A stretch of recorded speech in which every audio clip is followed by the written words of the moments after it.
Hey Internet, it's day 7, beginning of day 7, and as I promised you earlier in the week, I'm going to do my weigh-ins on Sunday. Now I didn't have a weigh-in at the beginning of this challenge.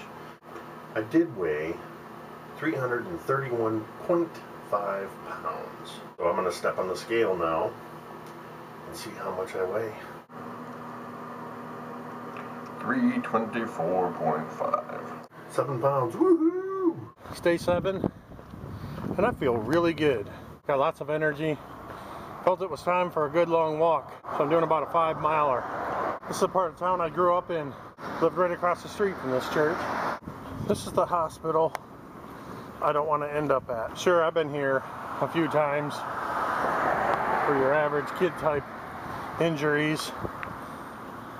Sprained ankles, twisted knees, severed tendons, dresser falling on me, that kind of thing. But I'd rather not show up here because of a premature heart attack, blood clots, hardening of the arteries, stroke, heart disease, diabetes, any of the kind of preventable injuries, the kind of things that I can prevent by staying healthy. That's why I'm walking by the hospital with no intention of having to be admitted. If I go my entire life without ever having to ride in an ambulance, that's fine by me. I really like getting out here and walking. I like just walking through my town, seeing what there is to see, being out here, getting exercise. Makes me feel good.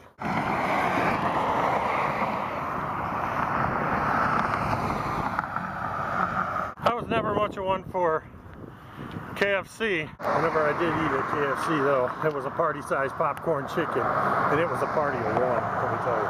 Burger King. Burger King, it was always about the flame broiled meat. It's always about some extra large sandwich. Usually a double Whopper with cheese, king size, with a Diet Coke or a Mellow Yellow. And don't forget the spicy chicken tender crisp or the 10 chicken nuggets. I always had to have that something extra to go along with my extra large sandwich. McDonald's. When you work there, you get free food. That was where I first really started to get addicted to McDonald's food. When I used to work the closing shift, in my younger days, I used to take a quarter pounder with cheese, throw a chicken patty on there, some extra mayonnaise, and I'd eat that along with about 10 or 20 nuggets and 2 or 3 cherry pies. If I didn't eat it, they were going to throw it away. Nowadays, up until about a week ago when I quit cold turkey, it was all about double quarter pounder with cheese. It was all about an Angus bacon cheeseburger.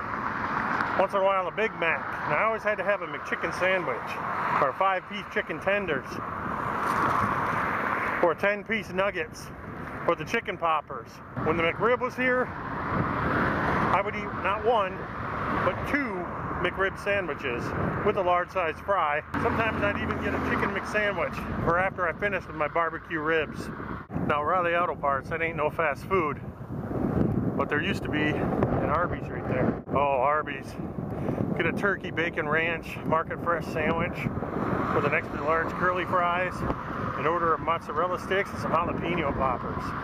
That right there. Almost never deviated from that.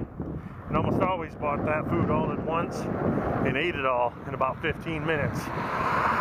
Almost like it was a race to finish the food. Then try to remember what it even tasted like. Applebee's, eating good in the neighborhood. Whenever I would eat at Applebee's, the biggest thing would be to get like an entree, like the honey glazed salmon with rice and steamed veggies, and I get a whole order of boneless buffalo wings and eat it all at the same time. Eat it all in one sitting, or save some of the wings and eat them a couple hours later. And look, right across the street We got that classy redheaded gal, Wendy. Wendy's, it's all about the bacon double. It's about the bacon double classic, whatever it's called. I don't even care what they're called. Large sized with the French fries. And then usually like 2 5-piece spicy chicken nuggets. And look again, Dynasty Buffet. We used to get takeout from there a lot. I used to get like a beef with broccoli and the sauce, an order of crab rangoons, maybe 21 fried shrimp. I might get a free spring roll or whatever they have. I almost always guaranteed to get something extra.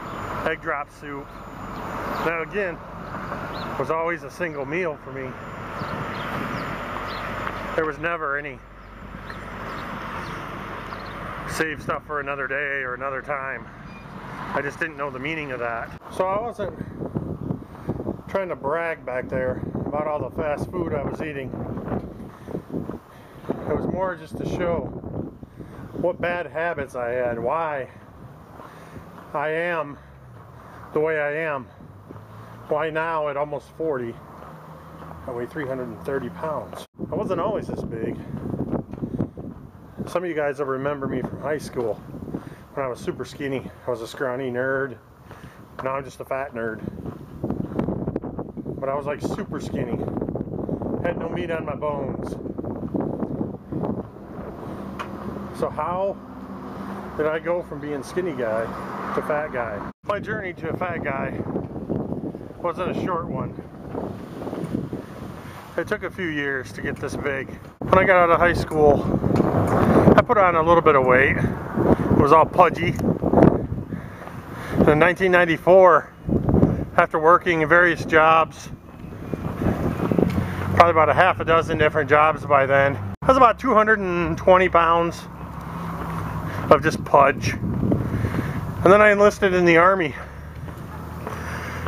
In 3.5 months in basic training, I shed 35 pounds.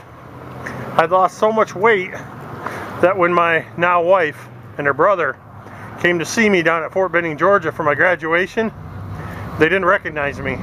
So then I went to my first duty station at Fort Campbell, 101st Airborne, and had a really long summer field problem. Came out of that field training exercise, and I remember, and I weighed 167 pounds. A year before that, I had weighed 220 pounds. Over the next 3 years, I put on some muscle mass, and I left the Army in October of 1998 at just a couple pounds over 200. Over the next few years, working in the factory, my weight steadily increased. Eventually,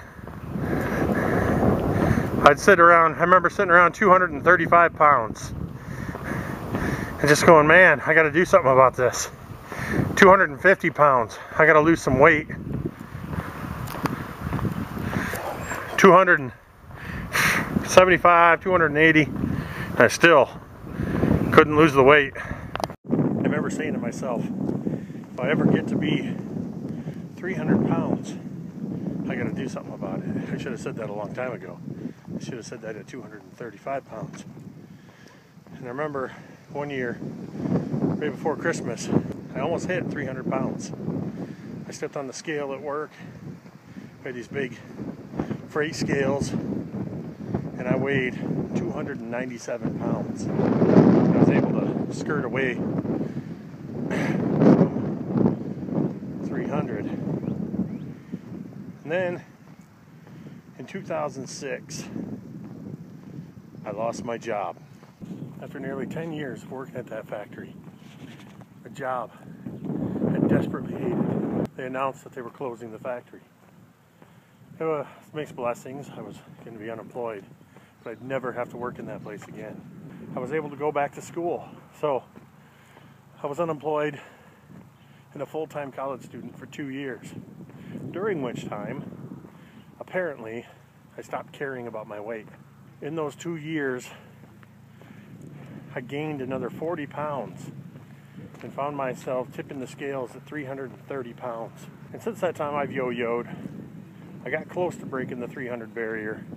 I dropped down to 300.5 one time. But that's as low as I got. And I've been watching Shay Carl's videos for a while, and I stumbled across the video I talked about in yesterday's video. That's why I'm out here today. So, there you have it, folks. A tour of fast food, the fast food fast lane in my town, and the brief history of why I'm a fat slob and why I'm doing something about it. Thanks for listening, internets.